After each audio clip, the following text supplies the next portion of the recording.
Assalamualaikum warahmatullahi wabarakatuh. Selamat pagi, selamat berjumpa kembali di channel ini, channel yang membahas tentang hukum dan permasalahan hukum yang ada di masyarakat. Baik teman-teman, untuk episode kali ini, episode ke-8 adalah episode terakhir dari materi tentang pengantar hukum Indonesia. Namun sebelum saya menyampaikan materi, izinkan saya untuk menyampaikan terima kasih yang sebesar-besarnya kepada teman-teman semua yang telah memberikan dukungan kepada channel ini. Semoga channel ini kedepannya menjadi lebih baik lagi dan bisa lebih bermanfaat bagi masyarakat banyak. Baik teman-teman, kita masuk ke dalam pembahasan materi di mana untuk episode ke-8 ini kita akan membahas tentang lapangan-lapangan hukum. Nah, lapangan-lapangan hukum itu apa saja? Setidaknya di Indonesia yang akan kita bahas saat ini ada 6 lapangan-lapangan hukum.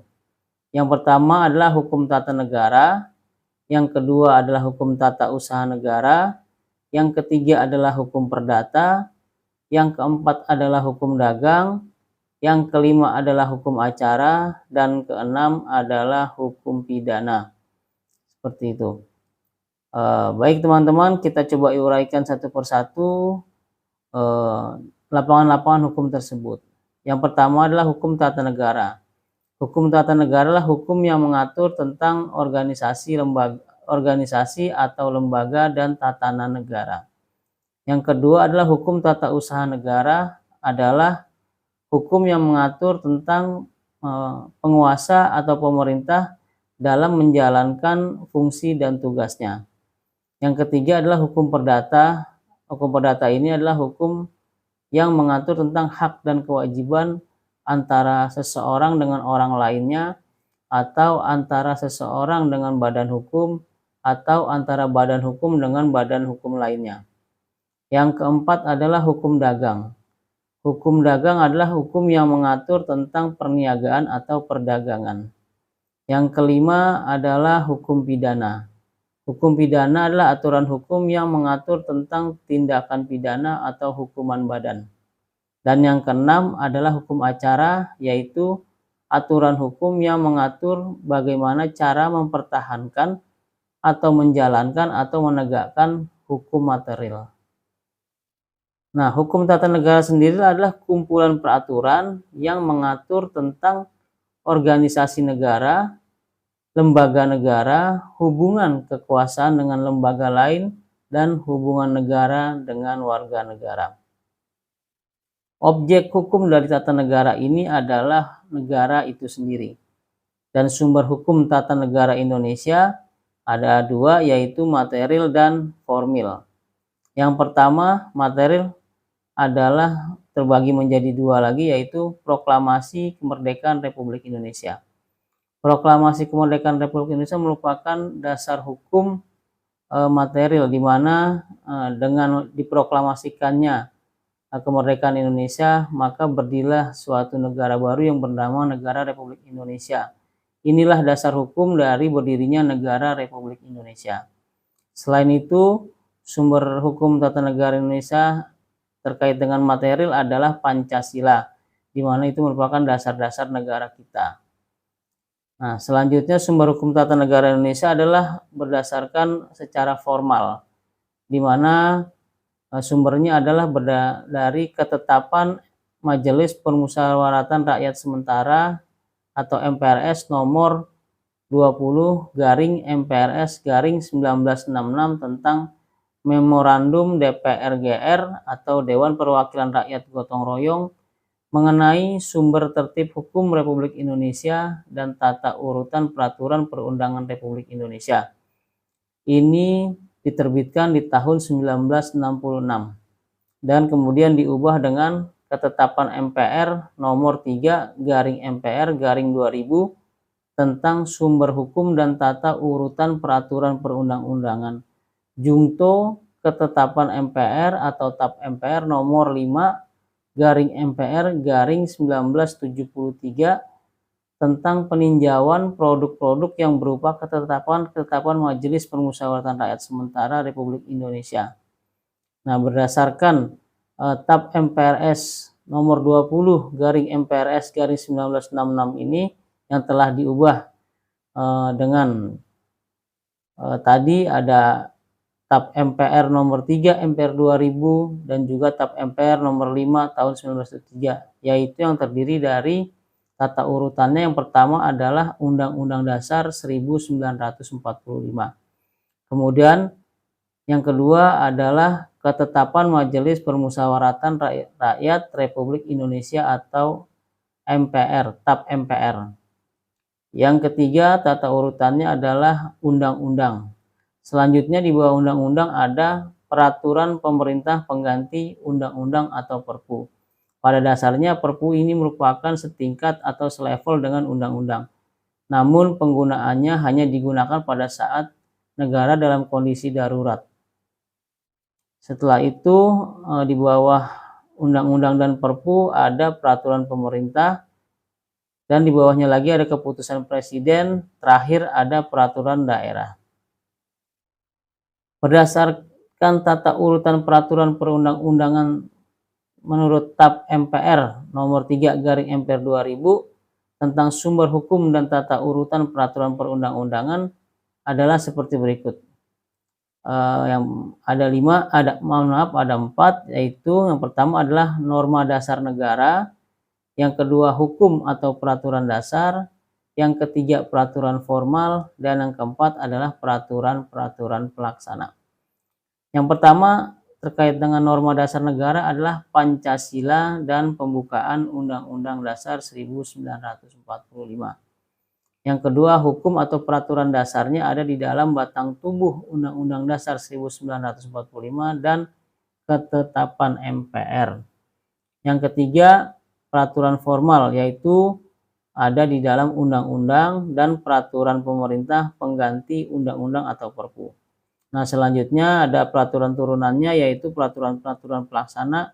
Yang pertama adalah peraturan pemerintah atau PP, yang kedua adalah keputusan presiden atau Kepres, dan yang ketiga adalah peraturan daerah atau Perda. Selanjutnya tata urutan perundang-undangan menurut Undang-Undang Nomor 10 Tahun 2004 tentang pembentukan peraturan perundang-undangan setelah diganti dengan Undang-Undang Nomor 12 Tahun 2011 tentang pembentukan peraturan perundang-undangan. Nah, hal ini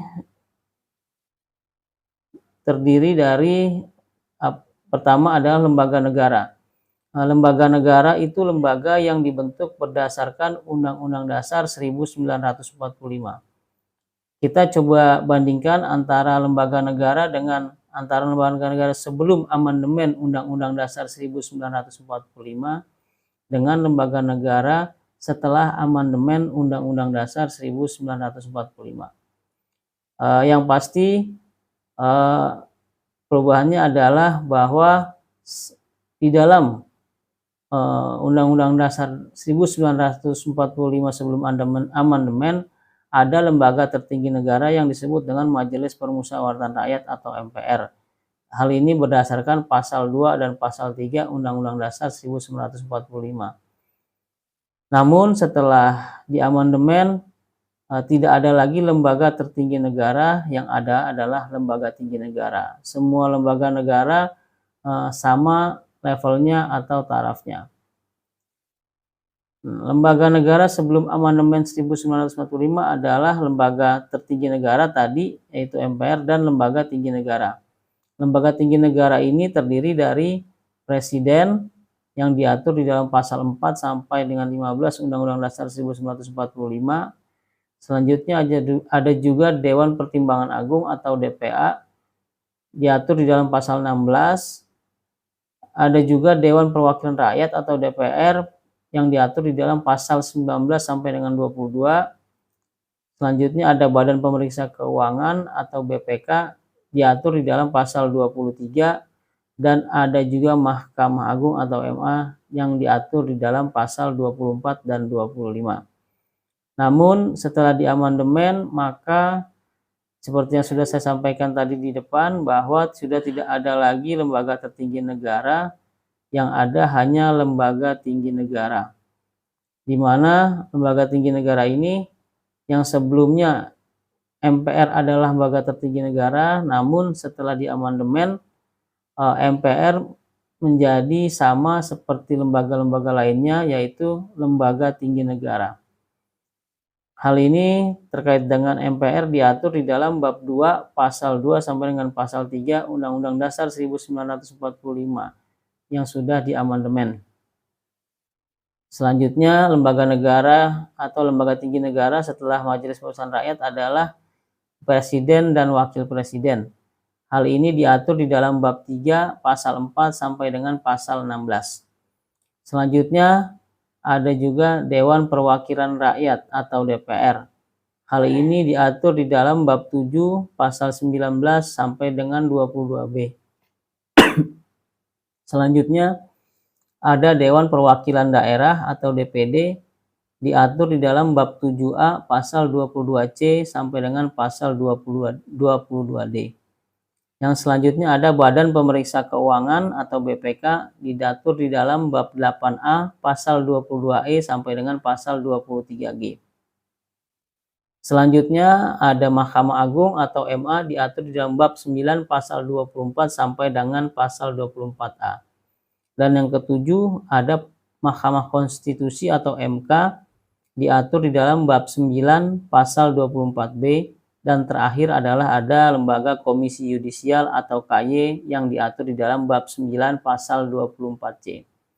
Di sini bisa kita lihat perbedaannya, di mana sebelum Undang-Undang Dasar 1945 itu diamandemen, ada lembaga yang bernama Dewan Pertimbangan Agung atau DPA. Namun setelah diamandemen, lembaga DPA tersebut dihapuskan. Seperti itu. Dan di Undang-Undang Dasar 1945 tidak ada lembaga Dewan Perwakilan Daerah atau DPD. Namun setelah diamandemen ada lembaga baru yang bernama Dewan Perwakilan Daerah. Seperti itu. Nah, selanjutnya juga ada lagi penambahan setelah amandemen Undang-Undang Dasar 1945, yaitu ada lembaga baru yang bernama Mahkamah Konstitusi dan Komisi Yudisial. Jadi setelah diamandemen ini ada lembaga yang dihapuskan dan ada juga lembaga-lembaga tinggi negara yang ditambahkan. Baik teman-teman, untuk pertemuan kali ini saya rasa cukup. Yang itu yang bisa saya sampaikan. Ini merupakan episode terakhir di mana tentang materi pengantar hukum Indonesia. Di episode berikutnya kita akan sudah mulai membahas pasal-pasal yang ada di dalam peraturan perundang-undangan Indonesia. Yang pertama kali kita akan bahas adalah tentang Undang-Undang Dasar 1945. Baik teman-teman, itu saja yang bisa saya sampaikan. Bagi teman-teman ada yang ingin ditanyakan, ada yang ingin dibahas, atau ada sanggahan, silahkan teman-teman menyampaikannya di kolom komentar. Dan juga bagi teman-teman yang menurut teman-teman video ini bermanfaat, silahkan teman-teman bagikan kepada yang lainnya sehingga pengetahuan tentang hukum bisa dipahami juga oleh masyarakat banyak. Dari saya cukupkan, lebih kurangnya mohon maaf. Billahi taufiq wal hidayah. Assalamualaikum warahmatullahi wabarakatuh.